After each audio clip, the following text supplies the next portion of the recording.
Hello, xin chào tất cả cô chú anh chị đang theo dõi kênh của Pơ Nộ Khung ạ. Ở đây là video của Pơ quay cách đây 8 tháng lúc mà đám cưới của Pơ diễn ra, và hiện tại Pơ đã tìm thấy lại được video này và Pơ muốn đăng lên đây để giữ làm kỷ niệm cho Pơ. Xin mời cô chú anh chị cùng xem nha. Xin phép được bắt đầu. Một tràng pháo tay thật lớn để chúc mừng sang năm tình viên bạn bắt đầu nghĩa vụ gì.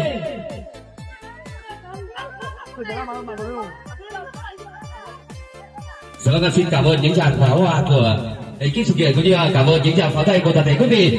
Dạ vâng, kính thưa quý vị thân mến, đúng là người ta có tổ có tông, như cây có cuội, như sông có nguồn. Cây có cuội mới nở cành xanh lá, nước có nguồn mới về lặng sông sâu. Mà để nên non mới biết non cao, để nuôi con lớn mới biết công lao đất trời. Rồi hôm nay con đi xây dựng cuộc đời, cha mẹ cũng có đôi lời với con. Và ngay sau đây bác Liêu Long sẽ có đôi lời phát biểu và Lý Công Hư sẽ có đôi lời phát biểu và cảm ơn tất cả những quý quan khách có mặt trong tiệc cưới của hai con hai cháu trong buổi trưa hôm nay, cũng như là dặn dò hai cháu của mình. Xin trân trọng kính mời bác. Bạn bè, hai cháu, chú và chú rể, con dâu gần xa đến chung vui. Mặc dù công việc rất là bận nhưng bất chấp thời gian đến chung vui lễ thành hôn tiệc cưới hai cháu nhà chúng tôi. Qua một quá trình thời gian, hai cháu tình hiểu, hai cháu nên duyên nên vợ đi đến xây dựng gia đình và được sự đồng ý, đồng tình, ủng hộ, giúp đỡ của hai bên gia đình và chính quyền bản Lộc Cung và cấp ủy chính quyền xã Trung Trải và xã Tà Tổng. Hôm nay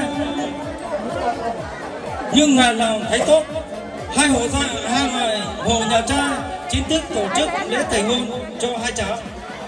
Từ ngày hôm nay là con dâu chính thức của nhà chúng tôi xin hứa sẽ dạy bảo cho con dâu hiếu thảo của hộ gia đình chúng tôi nên người. Mong bên nhà gái dạy bảo chú rể lời an tiếng nói, việc làm không đúng không phải, dạy bảo cháu nên người. Lần nữa lời chúc sức khỏe cụ ông, cụ bà, hai bên hai hộ gia đình, cô chú bác, anh chị em, bạn bè gần xa và chú rể, cô dâu dự lễ thành hôn của hai cháu nhà chúng tôi dồi dào sức khỏe, hạnh phúc và càng nhiều may mắn cho cuộc sống. Xin trân trọng cảm ơn. Dạ vâng, một tràng pháo tay thật lớn dành cho bác được không ạ? Dạ vâng, xin cảm ơn quý vị nhiều. Dạ vâng, đúng là lời của bác như mật như hoa, thơm nhung lúa tỏa ra khắp. Thật tuyệt vời để dành tặng cho ngày trọng đại của hai con trong buổi trưa ngày hôm nay. Xin mời bố mẹ.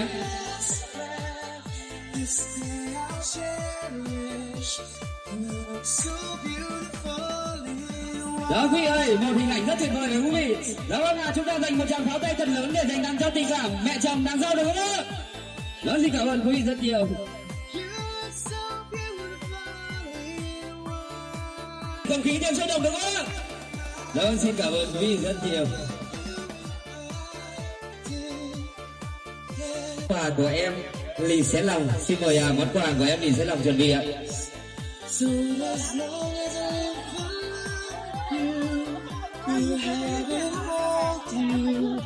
Quý ơi, một tràng pháo tay thật lớn dành tặng cho tình cảm chị em được không ạ? Vâng, xin cảm ơn quý vị rất nhiều.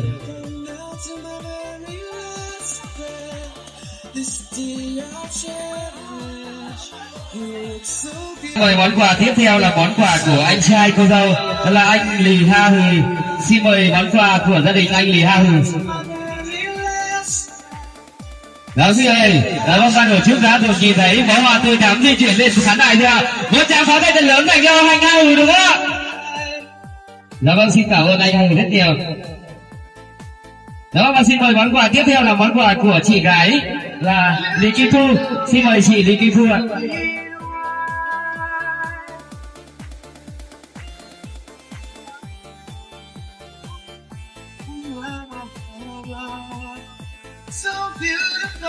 Vì ơi, một tràng pháo tay thật lớn dành cho tình cảm chị em và xin chào nàng dâu đúng không ạ? Vâng, xin cảm ơn quý rất nhiều. I hope she has your eyes, finds love like you and I did. Yeah, when she falls in love, we'll let her go. And I won't be down the aisle. She looks so beautiful in white. Đúng rồi, và ngay sau đây toàn thể quý vị thân mến, rồi ngay sau đây chúng ta sẽ được đón nhận những tình cảm của thân dâu chú rể cũng như là gia đình. Và ngay sau đây gia đình chúng ta sẽ cúi đầu chào cảm ơn tới toàn thể quý vị quan khách có mặt trong tiệc cưới của chú rể Sé Gà và cô dâu Hà Phương trong buổi trưa ngày nay. Vâng, ngồi đây con, xin mời gia đình ạ. Đó, một tràng pháo tay thật lớn để chúc mừng thân dâu Hà Phương và chú. Người mạnh nhất của cô dâu ạ. Từ từ chú rể cứ bình tĩnh. Dạ vâng, bây giờ chú rể sẽ được nghe ra tiếng điếu và chúng ta sẽ tiếp tục nghi thức hôn nhau trước sự chứng kiến của toàn thể quý vị có mặt trong tiệc cưới của hai bạn trong buổi trưa ngày nay. 1, 2, 3, bắt đầu.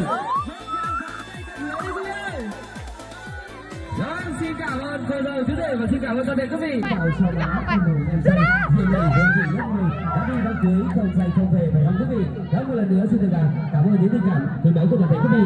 Xin chúc toàn thể quý vị có một sức khỏe thật dồi dào, hạnh phúc và thành công. Xin chúc quý vị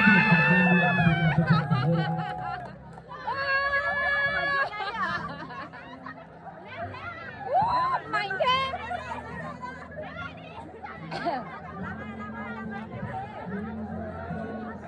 Cái bạn thật chứ là thật.